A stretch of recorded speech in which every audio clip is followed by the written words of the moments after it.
Odditorium with the Balsa Gliders, who have come from various parts of the country to convene here to play tonight. And I wanted to start by asking, you all got together when you met at school in Chapel Hill, right? And then you've since moved to different places, different areas of the country. But was there a conscious decision to keep the band together, or did it just kind of organically happen? That's a Charles question. It organically happened. Because for a while it was centered in Washington, D.C. And then we had various people move to different parts of the country. And then we had other people come in and offer their services. And so we've kind of gone through a couple different iterations. It's a collective. Yeah. It really is. And we've had people now more recently be focused more in North Carolina. Catcher in the eye was so cool. She was scooting through the next pew. Honestly, an invitation to fall in love again.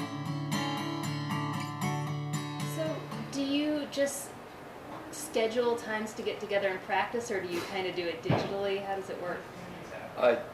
Charles writes and writes and writes and writes, but then he puts it down acoustically, sends it to us. We all mull it over, and then 9 times out of 10, I'm in Charlotte, they're in Raleigh.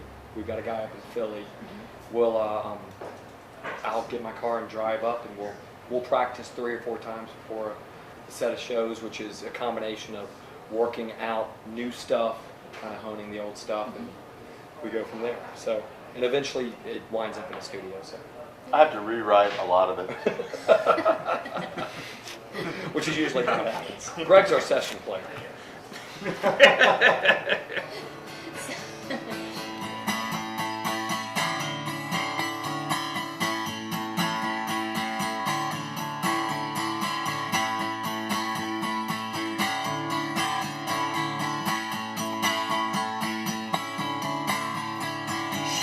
Always stay in her room.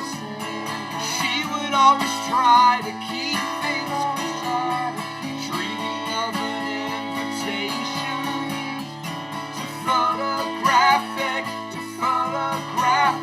friends.